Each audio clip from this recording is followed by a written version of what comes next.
Ma vie de prière, ma vie avec Dieu a littéralement changé quand j'ai compris ce que ça voulait dire vraiment, la vraie notion du péché dans la Bible. À partir de ce moment-là, je suis passé d'une religion à une relation.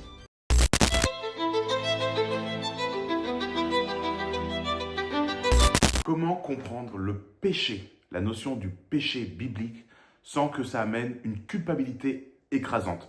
Pour moi, c'est un peu l'objectif de cette vidéo aujourd'hui. C'est hyper important de comprendre cette notion.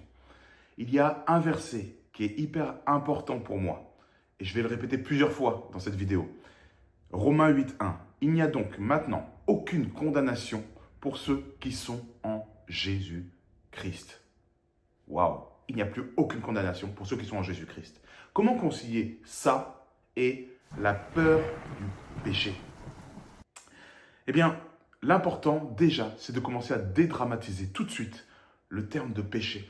Le péché, beaucoup de pensent que le péché, ça veut dire culpabilité, flagellation, jugement, punition à venir, religion oppressante. On a tous cette image épinale de notre grand-mère, nos arrière-grands-parents qui sont allés à l'église, bâtiment, et qui sont revenus en ayant prié pendant des heures, en ayant les genoux qui saignent presque, en ayant déposé des cierges, en nous ayant dit il ne faut pas que je fasse ça, sinon je vais aller au purgatoire, ou en disant il faut que je fasse tant de trucs parce que si je loupe l'église, bon, ça, c'est la peur de péché. Et c'est une culpabilité, une religion qui nous oppresse. C'est vraiment les hommes qui ont créé ça et qui l'ont imaginé comme ça. Mais bibliquement, le péché n'est pas du tout en accord avec cette définition qui est une liste de fautes, une liste de transgressions qu'on aurait fait. Mais au contraire, c'est une condition héritée. On n'y peut rien. Le péché a été hérité. C'est une anomalie génétique qui a été transmise depuis Adam et Ève le jour où ils étaient à l'arbre de la connaissance du bien et du mal et qu'ils en ont mangé. C'est ça la réalité. On le voit dans Romains 5.12. Imaginez un peu comme la physiologie. Moi, j'aime bien penser à ça. Le péché, c'est un peu comme quand on parle du corps. Le corps génère des toxines. On sait que les toxines, c'est pas ultra positif. Évidemment, quand on parle de toxines, quand on réfléchit, on en produit. Quand on dort, quand on respire, on en produit. Quand on marche, quand on fait du sport, évidemment, on en produit pas mal. Et quand on ingère des choses qui ne sont pas bonnes, on peut créer, générer ou avaler des toxines. Donc, on pense bien que quand les toxines sont présentes dans le corps, on va dire que nous atteignons une toxicémie du corps. Et la toxicémie amène à la maladie, amène à la dégénération, amène à la mort. Ok. Mais les toxines, pour ceux qui le savent, ne sont pas à éliminer complètement. On a un pH dans le corps, c'est comme un équilibre acido-basique. Si on amène trop d'acide, eh bien, on devient toximique. Ça veut dire qu'on a un corps toxique qui dégénère. Mais si on amène trop d'alcalinité, c'est-à-dire trop de positif, entre guillemets, le corps non plus ne va pas aller. D'accord? Parce que l'acide brûle, mais la chaux, qui est 100% alcaline, on va dire, va brûler aussi. Donc, l'intérêt, c'est de trouver un équilibre entre les deux. Mais le corps ne peut pas faire sans les toxines. Le but, c'est d'arriver à équilibrer suffisamment d'alcalinité pour que le peu de toxines qu'on va générer ou qu'on va ingérer, eh bien, puisse être régulé dans cet équilibre, dans cette balance.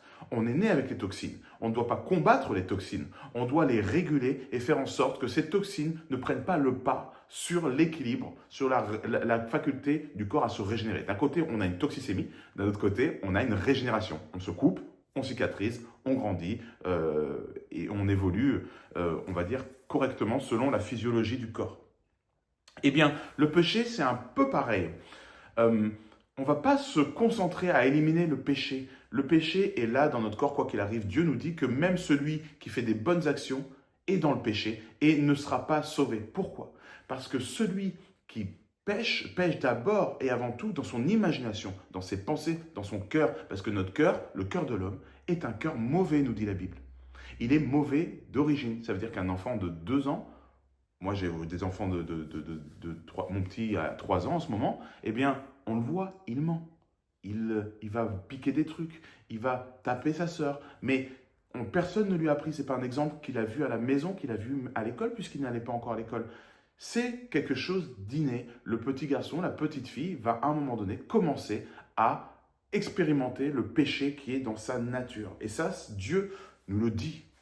Donc, encore une fois, dans l'alimentation, on va plutôt se concentrer à amener suffisamment d'alcalinité dans notre corps, que ce soit interne ou externe, pour pouvoir ensuite réguler la toxicémie qui est naturelle.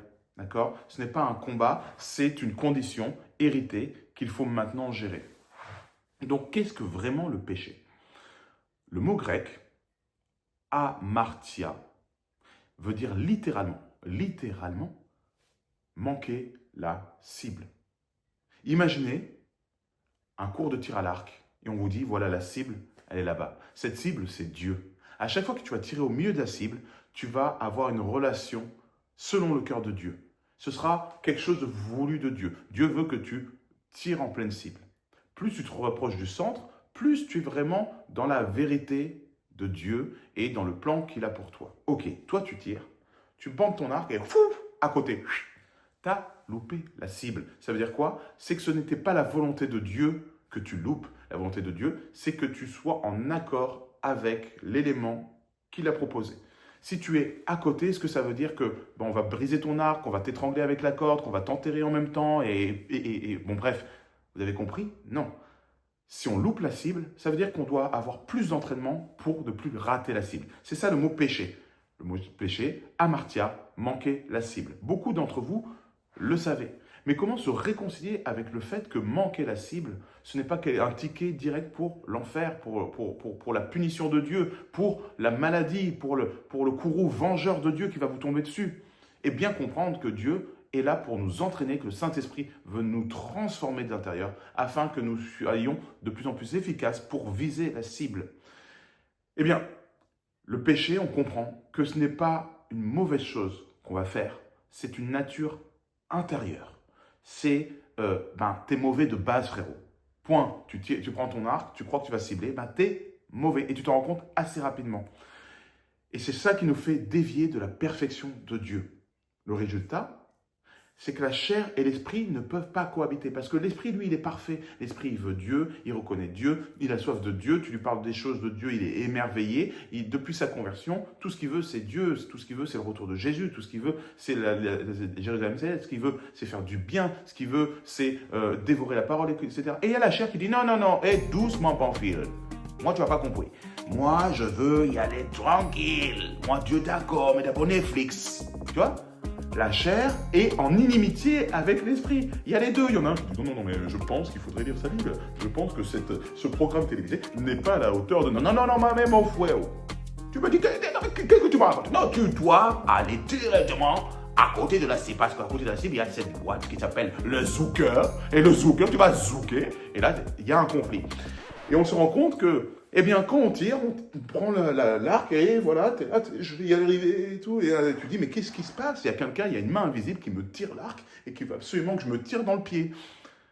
La réalité, c'est celle-là. Dieu la connaît. Dieu connaît notre duplicité, qui n'est pas une duplicité de cœur volontaire, mais qui est une duplicité qui a cohabité quand Adam et Ève ont péché. Il y a eu cette double, on va dire, cette espèce de TDI, trouble dissociatif de l'identité. On a deux personnalités, on est complètement schizo. C'est pas un problème d'être schizo, c'est une maladie qui doit se traiter. Et Dieu est venu traiter notre schizophrénie intérieure. Donc on le voit dans Galates 5, 17. Pour ceux qui ont leur Bible, vous verrez que là on parle vraiment de cette cohabitation entre la chair et l'esprit qui a du mal à cohabiter. C'est une très mauvaise cohabitation. C'est pour ça que sans Christ, personne ne peut entrer dans la présence parfaite de Dieu. Parce que sans Christ, on est double. Sans Christ, on est fracas du ciboulot. Sans Christ, on va droit dans le mur. Pourquoi? Parce que si tu essaies de conduire droit, mais que tu as un toc qui te fait tirer toujours vers la droite ou toujours vers la gauche au dernier moment, qu'est-ce qui va se passer? C'est la croutade, mes amis. Alors, pourquoi Dieu prend ça très au sérieux? Pourquoi il en parle autant? Ce qui, d'ailleurs, cette répétition dans l'Écriture a fait que les hommes, dans la crainte et poussés par une mauvaise compréhension du malin, etc., et de sa propre nature mauvaise, a commencé à en faire une obsession du péché et à se dire finalement, tu es un pécheur, parjureur, etc. Parce que Dieu, en fait, le prend très au sérieux, dès le départ. Pourquoi il prend très au sérieux? C'est assez simple. Laissez-moi vous conter cette image. Le paradis est un lieu éternel et parfait. Pas de mensonge, pas de jalousie, pas de mort, pas de poubelle. Et quand tu arrives au paradis, si le péché entre au ciel, qu'est-ce qui se passe? Éternellement, on va avoir des poubelles. Éternellement, on va avoir la mort. Éternellement, on va avoir le meurtre. Éternellement, on va avoir les moustiques. T'as pas envie de moustiques là-haut.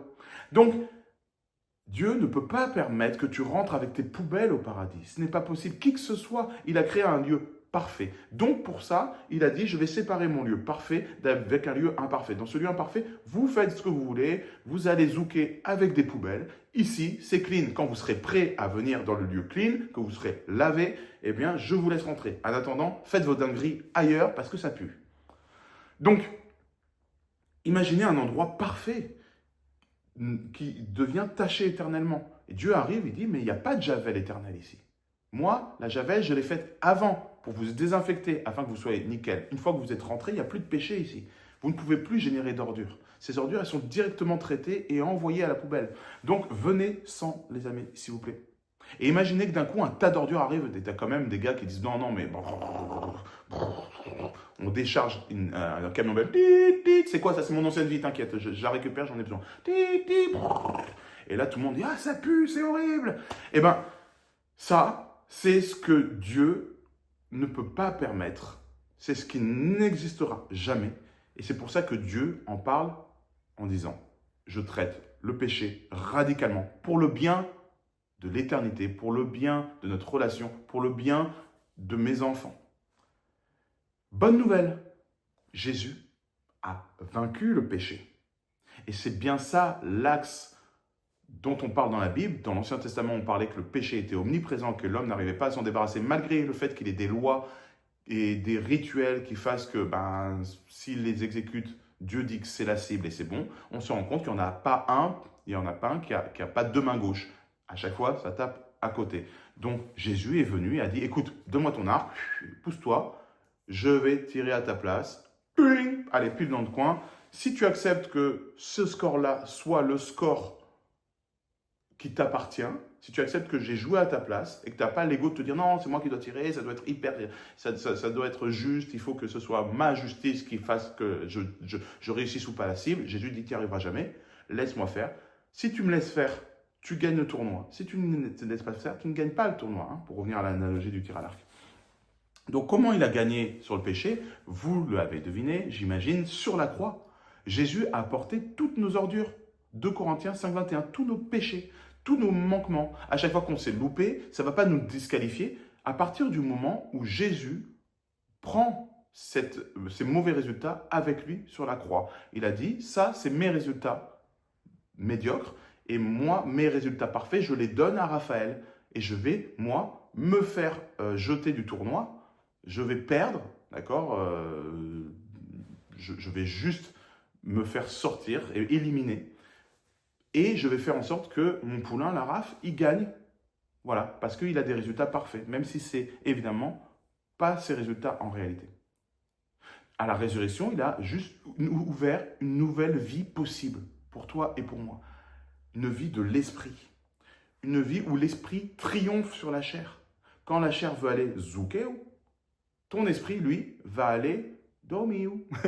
Il va aller relire la Bible, il va aller en communion avec les frères et sœurs, il va aller faire du bien, il va s'abstenir de mentir, il va s'abstenir de faire ces choses-là, il va vaincre le péché, il va vaincre l'addiction, il va vaincre ces choses-là, il va sortir de la pauvreté. C'est aussi des choses qui font qui font partie du package. Quand on a l'Esprit de Dieu, cet Esprit nous fait faire des bonnes choses, prendre des bonnes décisions et vont arriver à une bénédiction globale pour notre vie. Ça peut même être des bénédictions financières, on le sait, ça fait partie des promesses.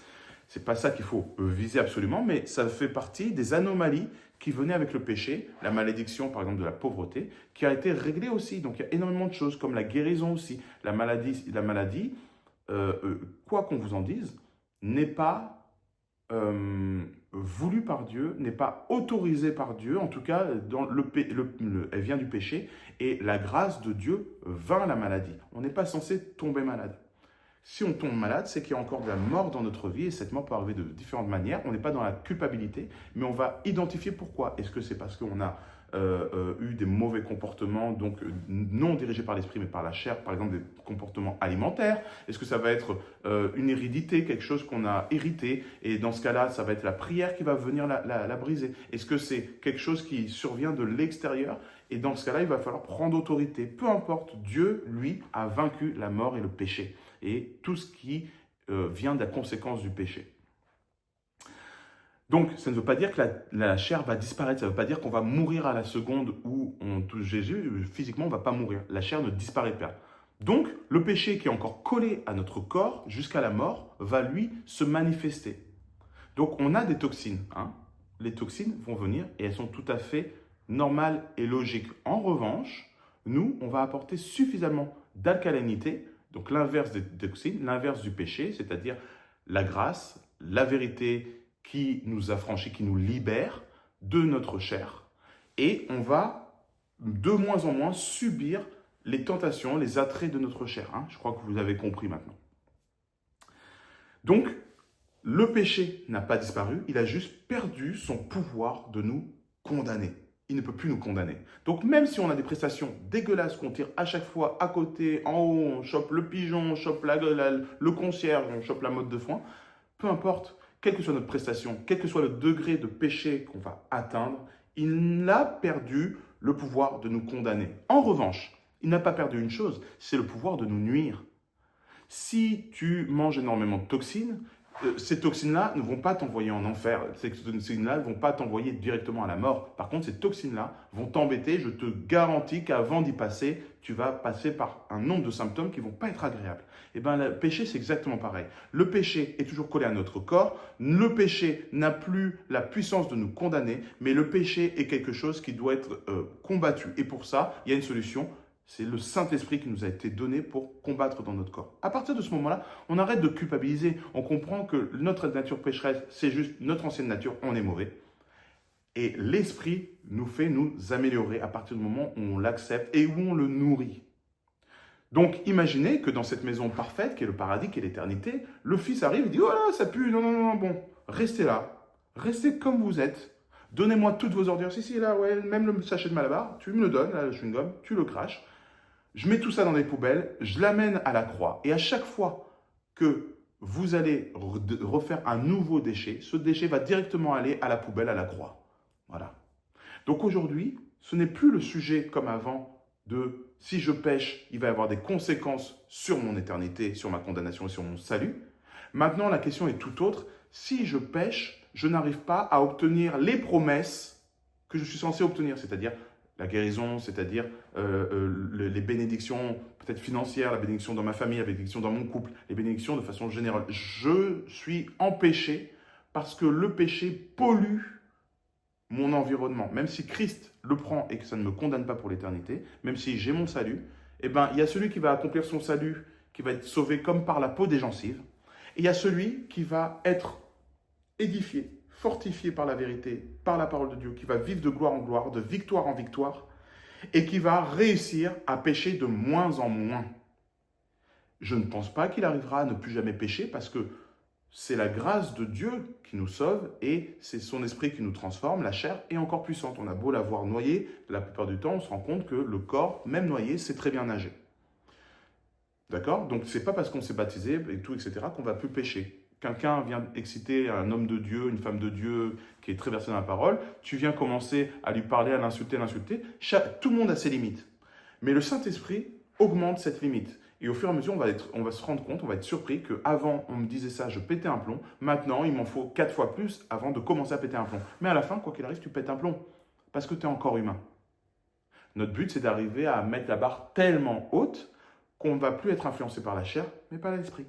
Les poubelles, ces poubelles magiques qui, à chaque fois qu'on jette un déchet, sont parties à la croix, elles nous permettent d'être prédisposés à gagner le combat contre la chair. On a une facilité à combattre. Mais encore faut-il prendre toutes les armes que Dieu nous donne, nous met en main pour pouvoir y arriver. Rappelez-vous donc cette phrase qui a de plus en plus de sens. Il n'y a donc maintenant aucune condamnation pour ceux qui sont en Jésus-Christ. Il n'y a maintenant aucune condamnation pour ceux qui sont en Jésus-Christ. Tu es en Jésus-Christ, il n'y a plus de condamnation. Le péché n'est plus une condition pour pouvoir avoir ou non ton salut. La seule condition pour avoir ton salut, c'est de croire en Jésus-Christ et de naître de nouveau. Comment on est de nouveau? C'est quand on croit fermement que Jésus-Christ est né et qu'on lui demande de prendre notre vie, qu'on se repent de notre ancienne vie et qu'on choisit de le suivre. À partir de ce moment-là, il souffle son esprit en nous et on est né de nouveau. On n'est plus sous la condamnation puisqu'on a Jésus-Christ. Romains 8, 1. Quel est donc notre rôle?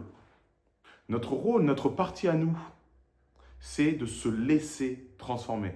La partie des hommes, c'est se laisser transformer. La partie de Dieu, c'est de transformer. Donc, on accepte maintenant une nouvelle collaboration avec Dieu en lui disant, à partir de maintenant, j'accepte que tu interviennes dans ma vie pour pouvoir me transformer. La phrase qui vient régulièrement, c'est « Ok, j'ai compris. Je suis nouveau converti, je crois que Jésus est vivant, qu'il est réel, je crois en Dieu.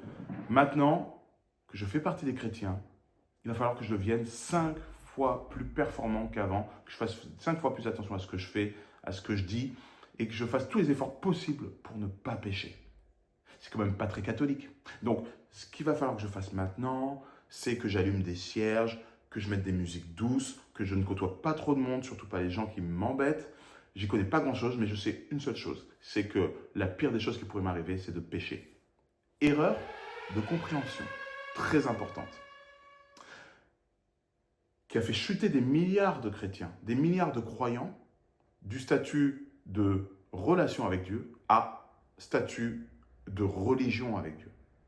C'est là qu'on tombe dans le piège évident. Si on veut, par nos propres œuvres, par nos propres choix, par notre propre effort, se transformer, on va forcément être déçu. Parce que ce n'est pas par nos propres efforts qu'on peut changer quoi que ce soit. C'est Dieu qui transforme, c'est son Saint-Esprit. Nous, ce qu'on peut faire, c'est donner la pleine disposition à l'esprit d'agir. Par exemple, en se laissant transformer en lisant la Bible, en se laissant transformer dans la communion fraternelle, en se laissant transformer en priant, en se laissant transformer en étant imprégné de Dieu et en évitant évidemment d'aller dans les pièges évidents. Peut-être ça va être pour certains des sorties, pour d'autres ça va être les addictions, pour d'autres ça va être, je ne sais pas, d'accord? On va se préserver pour pouvoir rester sur la table du potier. Le potier, il est là pour transformer la glaise. Il y a le tour, et la glaise, elle tourne, et le potier, il peut le faire. Mais si d'un coup, la glaise ne se laisse pas transformer, et elle choisit de ne plus suivre le mouvement, voire de s'étaler, etc., le potier ne peut plus travailler. Il arrête son tour, il arrête qu'on bouge, et il nous reforme. Peut-être qu'il casse des trucs qui ont été mal faits, et il refait. D'accord? Nous, notre but, c'est de rester malléable sur la tour du potier. Pas d'aller se promener dans je ne sais pas quelle partie de l'atelier. Notre but, c'est de rester dans la disposition de pouvoir être utilisé par le potier. Paul nous dit, transformez-vous, il ne nous dit pas, pardon, transformez-vous, mais laissez-vous transformer. Romains 12, 2. C'est l'Esprit qui agit en nous, nous transformant de gloire en gloire. C'est ce qu'on voit dans 2 Corinthiens 3, 18. Donc le chemin du chrétien est à l'inverse de l'autodiscipline écrasante, mais au contraire, c'est l'abandon confiant à Dieu qui agit. Je te laisse me transformer, j'arrête de bouger. Imaginez que vous soyez sur une table d'opération et Dieu veut vous opérer. Il veut vraiment vous sauver, il veut vous opérer et que ça aille mieux parce que vous n'avez pas marché, parce que vous n'arrivez pas à voir, etc. Et qu'à chaque fois vous sautiez, vous fassiez des soubresauts comme ça. Il arrête, il enlève son scalpel et il dit non, non, si tu bouges, là, tu vas te faire vraiment mal. Donc, qu'est-ce qu'il fait? Il dit calme-toi, calme-toi. Peut-être même qu'il va nous anesthésier un moment. Ça, c'est, par exemple, il va nous anesthésier par rapport à une situation, pour nous empêcher de tomber constamment dans l'alcool, il va permettre qu'on ait un accident de voiture, que cet accident de voiture nous fasse qu'on enlève le permis et qu'on ne puisse plus aller chercher notre alcool et qu'on soit beaucoup plus en peine pour aller chercher notre alcool. Imaginons, mais Dieu peut permettre des situations, des scénarios à un moment donné pour nous anesthésier parce que si on bouge, on va se tuer en fait. Donc imaginez que vous fassiez de la musculation. On vous conseille un jour, un vieux druide, vous conseille une potion magique, ne faites pas ça. Et vous, vous dites, mais c'est quoi ce truc-là? Il dit, écoute, je vois que tu galères. Si tu bois cette potion magique, elle va pas faire de la magie du jour au lendemain. Elle va s'imprégner. Mais une fois qu'on a bu cette potion, au fur et à mesure, on prend de la force. Mais il faut juste laisser cette potion magique agir. D'accord? Tu la bois une fois. Et tout ce que tu vas faire, c'est de continuer à aller à la musculation. Il faut que tu travailles ton muscle parce que sinon il ne va rien se passer. Mais tu vas voir qu'au fur et à mesure, ça va bien se passer. La personne, il va à la muscu, elle boit son truc. Et il ne se passe rien. Une semaine après, il ne se passe rien. Un mois après, il dit, bon, enfin, franchement, j'ai l'impression que ça n'a pas fonctionné. Et là, d'un coup, il dit, attends, j'ai quand même, si je regarde mes statistiques, j'ai quand même levé 2 kilos de plus. Un mois après, 3 kilos de plus, 4 kilos de plus, 5 kilos de plus. Et au bout de certaines années, il devient l'homme ou la femme la plus forte du monde. Et là, les journalistes viennent voir cette personne et ils disent, mais comment avez-vous fait? C'est magnifique, toute cette excellence, vous avez tellement dû travailler. Et la personne dit, non, non, vous n'avez pas compris. Moi, j'ai toujours travaillé de la même façon. Par contre, un jour, quelqu'un est venu, m'a donné une potion magique. Et cette potion magique agit en moi au fur et à mesure. Moi, tout ce que j'avais à faire, c'était de continuer à faire du sport, de ne pas me détériorer, aller en boîte ou annihiler le produit en l'anesthésiant avec des produits qui n'étaient pas conformes. J'ai dû juste rester dans une forme de sainteté au niveau de mon corps. Mais à partir de ce moment-là, eh bien, je me suis rendu compte que sans effort supplémentaire, voire parfois sans effort du tout, parce que pendant des semaines, je n'allais pas au sport, ça n'a pas empêché que j'avançais de gloire en gloire, de victoire en victoire. Donc c'est un peu ça. Notre but, c'est une fois qu'on a avalé cette potion magique qui est le Saint-Esprit que Jésus nous a offerte, eh ben, waouh, il suffit juste de ne pas faire n'importe quoi et de ne pas freiner cette progression. Mais même si on essaie de freiner cette progression, sachez que cette progression nous travaillera et fera que, eh ben, quand on fera des choses mauvaises, on n'aura plus du tout la même faculté qu'avant à faire ces choses mauvaises et à se dire « Oh, ça va ». Avant, on dealait avec ça et c'était bon, ben, tranquille. Hein. On n'associait pas du tout les mauvais comportements, ou en tout cas pas la plupart des mauvais comportements, à une mort spirituelle. Aujourd'hui, dès qu'on fait quelque chose qui n'est pas bon, on a ce témoignage intérieur qui est le Saint-Esprit qui nous dit « Hey, ça, c'est pas top », voire c'est très mauvais. Comment ça se vit concrètement maintenant? Ok, donc la lutte est différente de l'échec. Si tu luttes contre un péché, etc., c'est déjà le signe, c'est déjà la preuve certaine que l'esprit travaille en toi. D'accord? Si tu as envie de lutter contre quelque chose, plutôt que de le laisser faire dire ah non, c'est tranquille, eh ben, ça veut dire que ta lutte, ton esprit travaille déjà en toi.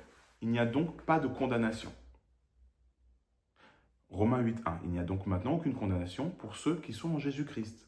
Ce verset qui revient à chaque fois qui veut dire beaucoup. Nous devons avancer pas à pas. C'est pas parce qu'on lutte et qu'on échoue de temps en temps qu'on est dans l'échec et nous sommes un échec. Avancer pas à pas, ça veut dire que tu ne te transformes pas toi-même. Tu te rends dispo. Tu avances en confiance, en croyant que l'œuvre du Saint-Esprit est en cours à l'intérieur de toi. Et que si aujourd'hui tu as chuté, eh bien, tu chuteras moins facilement demain. Et pour aider, encore une fois, cette marche à faire en sorte que cette chose s'applique en toi, lecture de la parole, prière, obéissance simple, confession honnête, réunion avec les frères, écouter des psaumes, s'exhorter avec des psaumes et rester versé dans les choses de Dieu. Même si c'est écouter des vidéos YouTube, même si c'est rester concentré sur Dieu, sur son étude, sur qui il est, pour se laisser transformer. Qu'est-ce qu'a fait Jésus? Donc, il est mort à la croix avec nos péchés, il a enlevé la condamnation et il nous a envoyé le Saint-Esprit pour qu'on soit capable de lutter contre le péché. Jésus nous a amené la libération et l'espérance. Le péché n'est pas là pour te faire peur, mais pour te montrer pourquoi Jésus est venu.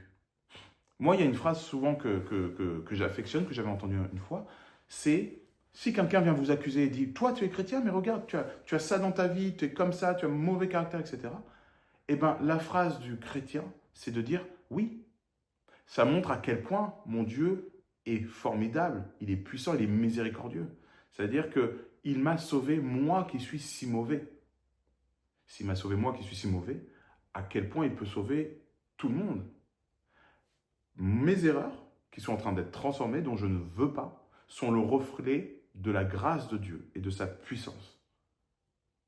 Parce que le péché n'est pas là pour te condamner. Le péché est juste une preuve que tu es mauvais au tir à l'arc et que tu as encore besoin d'entraînement. Et que tu as besoin, dans cet entraînement, du Saint-Esprit pour viser juste. Un de mes passages préférés dans la Bible, c'est Luc 18, versets 9 à 14. Je vous le lis. Deux hommes montèrent au temple pour prier. L'un était pharisien et l'autre publicain. Donc, le pharisien debout priait ainsi en lui-même. Ô Dieu, je te rends grâce que je ne suis pas comme le reste de ces hommes-là, qui sont ravisseurs, injustes, adultères, ou même comme ce publicain-là au fond de la salle. Moi, je jeûne 2 fois par semaine. Je donne la dîme, je donne les sous là, de tous mes revenus. Et le publicain, qui est au fond là, se tenant à distance, n'osait même pas lever les yeux au ciel. Il est comme ça, proscrit. Et il dit, mais il se frappait la poitrine en disant, ô Dieu, sois apaisé envers moi, qui ne suis qu'un pécheur. Jésus continue en disant, je vous le dis, celui-ci descendit dans sa maison justifié, plutôt que l'autre. Car quiconque s'élève sera abaissé, et celui qui s'abaisse sera élevé. Il y en a un qui se glorifie, qui dit, moi, j'ai pas péché, j'ai pas fait de dinguerie, je suis pas sorti, j'ai lu ma Bible, etc. Et il se glorifie devant Dieu. Et il y en a un autre qui dit, j'ai péché, je suis mauvais, pardonne-moi, s'il te plaît. Eh bien, il y en a un, le premier, qui n'a pas été pardonné, qui n'a pas été justifié. Parce que son cœur n'était pas bon, il se glorifiait par ses propres œuvres. Et il y en a un autre qui a compris qu'il avait besoin de Dieu, et celui-là est rentré justifié. Justifié, ça veut dire quoi? Ça veut dire que Jésus a dit, je vais lui amener la justice, parce que lui qui est injuste a besoin d'un sauveur. Je vais donc, moi, donner ma vie en justice pour racheter cette personne qui était condamnée, afin qu'elle ne soit plus condamnée. Elle est donc maintenant justifiée. Donc,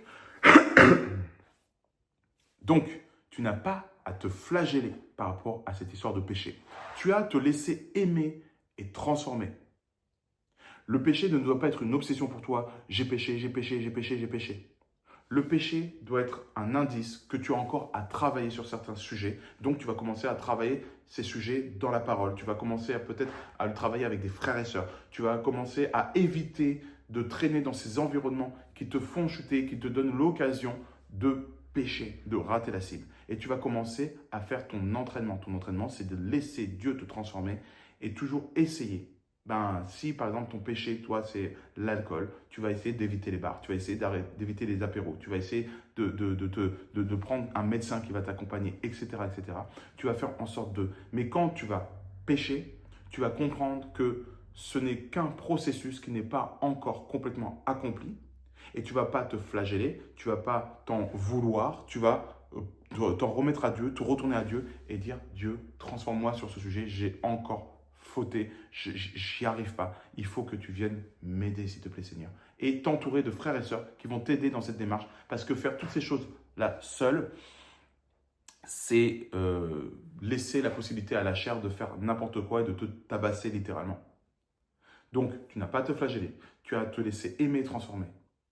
Le chemin du chrétien, c'est une marche progressive, pas la perfection immédiate. La marche du chrétien, c'est un cœur qui est constamment ouvert et dirigé vers l'action de Dieu, qui a confiance que Dieu est en train d'agir, même si c'est beaucoup plus lent que ce qu'on imagine. Regarde le chemin qui est déjà accompli. Tu as déjà été transformé de façon radicale sur bien des choses. Le péché ne doit pas être un problème. Le péché doit être le fruit d'une relation avec Dieu, un fruit qui va... le péché doit être, le fruit... l'absence de péché doit être le fruit d'une relation avec Dieu grandissante. D'accord? Donc, comment se transformer pour plaire à Dieu? Quand on parle de transformation, on pense à Romains 12,2 qui dit « Ne vous conformez pas au siècle présent, mais soyez transformés par le renouvellement de l'intelligence, afin que vous discerniez quelle est la volonté de Dieu, ce qui est bon, agréable et parfait. » En grec, le mot transformer, soyez transformés, c'est métamorphous. C'est métamorphose. Et ce verbe-là veut dire changer de forme, se métamorphoser. D'où notre métamorphose. D'où le mot, métamorphose. Donc, la forme, elle est à l'impératif présent passif. Ça veut dire laissez-vous continuellement transformer. Laissez-vous, impératif. Présent passif, c'est continuellement. C'est tu laisses faire jour et nuit. Tu te laisses transformer. Laissez-vous transformer. Donc ça ne dépend pas de notre propre force, mais bien d'une action surnaturelle que tu as acceptée de façon donc passive, c'est le passif, mais qui est continue. Ça, c'est le présent passif. Paul nous dit, ne vous moulez pas sur le système de pensée du monde, mais abandonnez-vous à une transformation intérieure opérée par Dieu, qui renouvelle votre manière de penser. C'est plutôt clair. Ce n'est donc pas toi qui dois faire les choses, qui fais par toi-même pour un relooking spirituel. Regardez, je me suis fait la nouvelle saison, il y avait les soldes. Mais plutôt, ouvre-toi à l'action de Dieu qui transforme. La question qui, moi, m'est venue tout de suite dans cette lecture, c'est, ok, s'il dit laissez-vous transformer, c'est qu'on doit avoir tendance à ne pas se laisser transformer. Donc, comment, bibliquement, on peut faire pour ne pas se laisser transformer? Et là, on le voit dans toute la Bible, évidemment. Surtout quand on était à l'époque de l'Ancien Testament avant Jésus. La chair s'oppose à l'esprit. Donc, le verset que je vous disais tout à l'heure, Galates 5, 17, la chair a des désirs contraires à ceux de l'esprit. Des désirs contraires à ceux de l'esprit. Donc, notre vieille nature cherche son confort, ses habitudes, ses petits péchés mignons, comme on dit, alors que l'esprit, lui, a des objectifs qui tendent toujours vers les plans de Dieu. Donc, imaginez, moi, il y a un film que j'aimais bien, c'était le film pour des enfants, là, qui est un film sur les émotions. Et ces émotions, on voit dans le cerveau de l'enfant, il y a plein de petites émotions. Il y a colère, il y a joie, il y a plein d'émotions comme ça, il y a peur, etc. Et, voilà. Et toutes ces émotions-là, elles sont au contrôle de la vie, et d'un coup, il y en a un qui appuie sur le bouton, et l'autre, l'enfant, il pleure, ou l'enfant, il devient amoureux, ou l'enfant, il commence à jouer, à être à fond, voilà. Et ces émotions-là, elles sont dirigées par un patron. Il y a un vieux patron qui est là au fond, comme ça. Et ce patron-là, c'est la chair.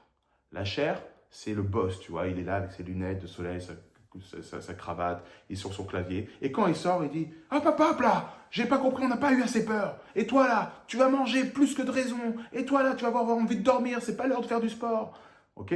Donc, et les émotions, elles font « Oui, d'accord, ok, allez, émotion. » Et là, la petite fille, elle est là « Ah non, je vais aller me coucher, j'ai pas envie, je vais désobéir. Ah là, je vais aller jouer plutôt que de faire mes devoirs, etc., etc. » Les émotions sont mauvaises. Il y a un deuxième patron. Ce patron-là, lui, il a été mis par Dieu. Il est obligatoire, ok? Ce patron-là, c'est le Saint-Esprit. Le Saint-Esprit, il est dans son bureau, il n'a pas la côte, il est un peu rond, il est gentil, et il travaille sur son petit bureau, il est toujours là avec un sourire, bonjour, et les émotions sont, oh là là.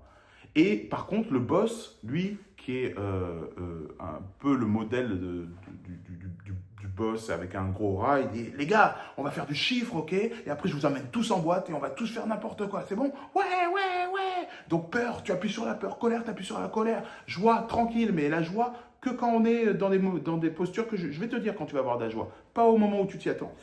Et le Saint-Esprit, il arrive à chaque fois, il dit excusez-moi, je pense que c'est pas une bonne idée. Oh, laissez-le. Et les émotions disent oui, laisse-nous nous amuser, tu nous empêches de tourner en rond. Et on a ce fonctionnement-là. La chair et l'esprit sont en inimitié. Ils ont des désirs contraires. Et au milieu, il y a toutes les émotions, la chair, qui doivent prendre des décisions. Et un jour, il y a un bug dans le système. Boum, le corps s'arrête, la lumière s'éteint, et toutes les émotions disent qu'est-ce qui se passe? On fait quoi? On a été exposé à la vérité. La quoi? La vérité. C'est quoi? Aucune idée. On va découvrir. Et là, il y a un film qui arrive.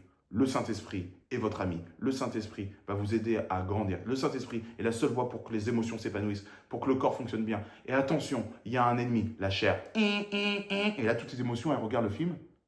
Et elles regardent toutes d'un coup vers le bureau de la chair. Et la chair, il est là. Non, c'est bon, je vais envoyer un mail. Hein. Bon. il ferme la porte. Et là, il appelle Satan. Il dit, Satan, je suis désolé, mais j'ai essayé de m'infiltrer, ça se passait trop bien, mais là, ils ont été exposés à la vérité, je ne sais pas quoi faire. Il me regarde, je me suis enfermé dans mon bureau, là, je suis en danger. Qu'est-ce que je fais? Essaye, je sais pas, c'est pas possible. Comment tu t'es fait griller? La vérité, mais comment tu as fait en sorte d'être exposé à la vérité? Bon, bah, tu vas faire ça. Tu vas commencer à mettre Netflix, tu vas commencer à te coucher tard, tu vas commencer à crier, tu vas commencer à faire ci, à faire ça, à faire ci. Surtout d'alcool, beaucoup d'alcool. Pip. Et la chair, il est là, comme ça, il fait, ok, bon, je vous envoie des ordres hein, de mission et tout. Et les émotions, ils sont là. Non, mais nous, on va écouter Esprit, en fait. Esprit, viens, dis-nous. Et l'Esprit sort de son bureau, et il fait, il faudrait aimer son prochain. Peut-être arrêter les boîtes de nuit. Peut-être que ce garçon qui nous tourne autour, c'est pas une bonne personne. Waouh, esprit, allez, joie, tu t'enlèves de là. Colère, tu te calmes. Peur, on n'a pas peur, etc. Et là, les émotions vont commencer à bien tourner. Mais à un moment donné, l'autre, chair, il a toujours ses plans et il envoie des ordres. Et pendant l'enthousiasme des émotions, boum, il y a un ordre qui arrive et qui dit la peur, tu peux t'activer. Ok, peur, pip. Ah, et là, le Saint-Esprit qui dit excuse-moi, on n'était pas censé avoir peur là. Ah mince, c'est encore un mauvais ordre qui vient du bureau de la chair. Désolé, je vais me concentrer la prochaine fois. Et chair, il envoie comme ça des scuds. Il a beaucoup moins de pouvoir, mais il va de façon perfide envoyer des tentations pour détourner l'esprit et les émotions. Ça, c'est une petite image qui nous montre quoi? C'est que le but est de moins alimenter la peur, moins alimenter l'orgueil qui nous pousse à l'autonomie, à la chair, moins alimenter le conformisme au monde, moins alimenter la peur du manque et toutes ces choses-là qui vont faire que la chair va pouvoir avoir des actions sur notre vie. Mais on va plutôt se concentrer sur l'esprit. Ça ne sert à rien de se lever le matin. Je l'ai lu ce matin, ce verset, j'arriverai pas à le citer là de mémoire, mais en vain vous levez-vous tôt le matin, en vain vous couchez-vous tard le soir. Dieu en donne autant à ses bien-aimés pendant qu'ils dorment. Voilà, je l'ai retrouvé. Vous voyez, c'est rentrer dans la paix, avoir confiance que Dieu nous transforme, ne pas rentrer dans l'anxiété, ne pas rentrer dans des considérations qui en fait vont nourrir la peur, vont nourrir l'orgueil, vont nourrir la colère, etc. Mais au contraire, essayer de rester le plus possible vers ce que l'Esprit nous inspire. Et pour ça, on doit être exposé continuellement à la vérité et pas être exposé continuellement peut-être aux médias et à tout ce qui nous fait basculer de l'autre côté. Okay? Donc, nous, on va abreuver le vrai, le bien, tout ça, et on va pouvoir ensuite se laisser transformer, enfin. Comment concrètement on peut ne pas se laisser faire, se laisser transformer, en endurcissant son cœur? Ça, c'est le premier piège numéro 1. Endurcir son cœur, on le voit dans Hébreux 3,15, n'endurcissez pas vos cœurs. Pourquoi? Quand Dieu met le doigt sur le domaine à qui on a dit non, touche pas à ça, non, pas là, pas maintenant, non, ça je le garde encore un peu. À chaque fois qu'on ne laisse pas Dieu agir sur un domaine où on sait que c'est pas bon, on endurcit notre cœur et c'est de plus en plus dur pour esprit de parler aux émotions, mais de plus en plus facile pour chair de parler aux émotions. Ça, c'est le premier piège. Donc, on va s'assurer de ne pas endurcir nos cœurs sur des sujets. Quand on sait que c'est pas bon, on fait en sorte de corriger et on se met des post-it, on se fait, voilà, on essaye la prochaine fois de se concentrer sur ça et de mettre à disposition tout ce qu'il faut pour pouvoir nous laisser transformer sur ce sujet. Deuxième piège, résister à l'esprit. Acte 7, 51 qui dit « Vous résistez toujours au Saint-Esprit ». Comment on résiste à l'esprit?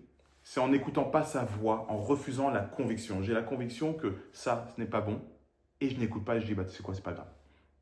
Ça fait qu'on résiste à l'esprit, et in fine, on endurcit notre cœur si on résiste trop à l'esprit. Troisième piège, rester dans les habitudes du monde. Jacques 4,4 dit, l'amitié du monde est inimitié contre Dieu.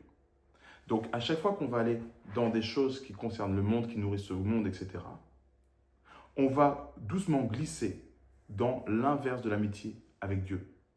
Ça, c'est quand on ne veut pas se démarquer, quand on est en soirée et qu'on ne veut pas faire autrement que les autres. Je vais boire comme les autres, je vais parler comme les autres, et je ne vais surtout pas parler de Jésus. D'accord? Ça ne veut pas dire qu'on doit parler de Jésus tout le temps et à chaque fois. Ça, c'est le discernement. Ça, c'est la relation avec le Saint-Esprit qui veut nous amener à parler de Jésus au bon moment, au bon endroit.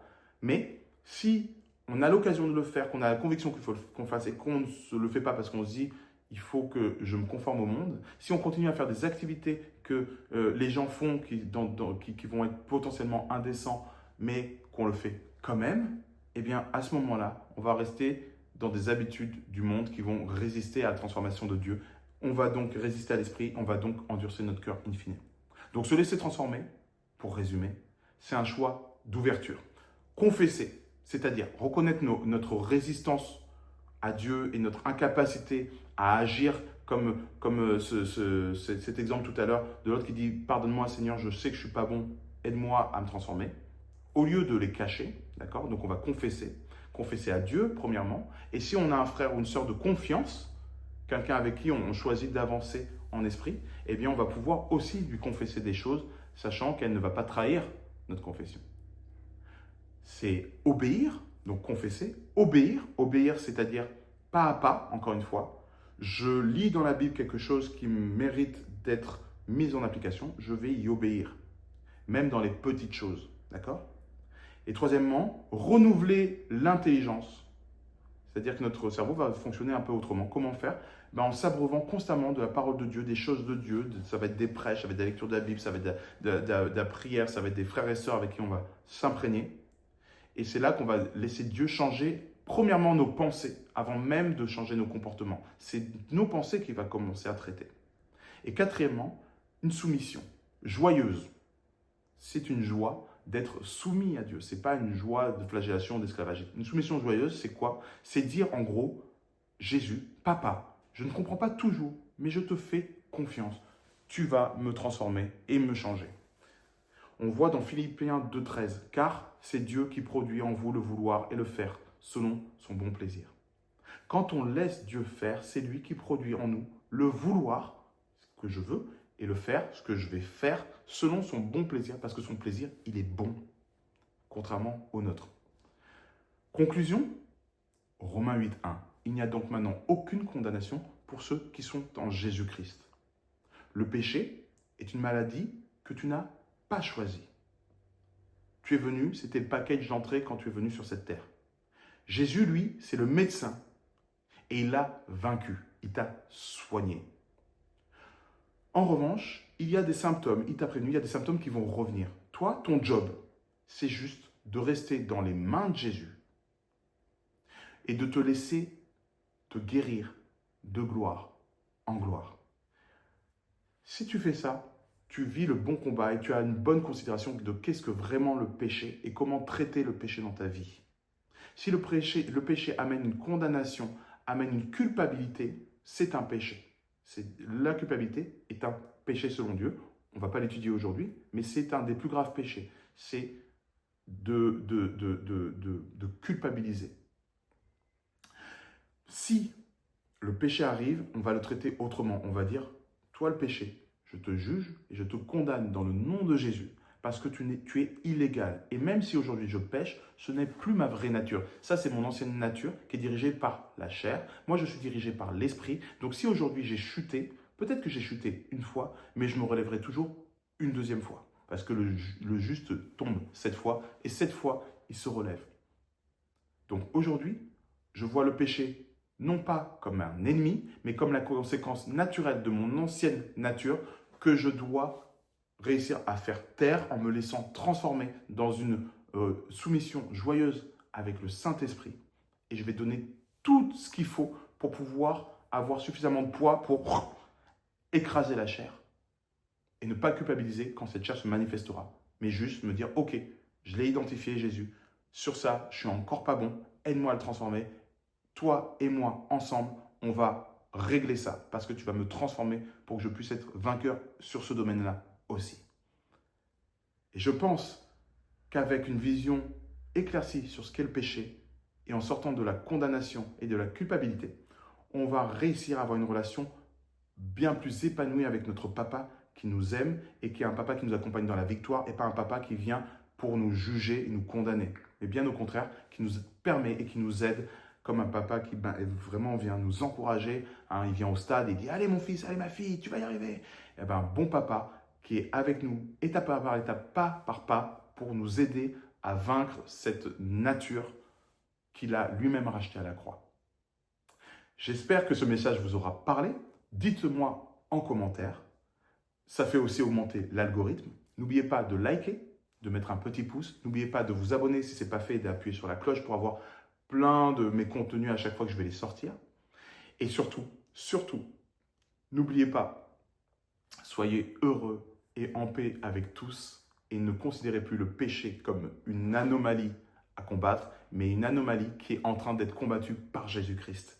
Soyez richement bénis et j'ai hâte de vous voir à la prochaine session. À plus. Merci d'avoir regardé. N'oubliez pas de vous abonner ou de mettre un petit pouce pour nous aider.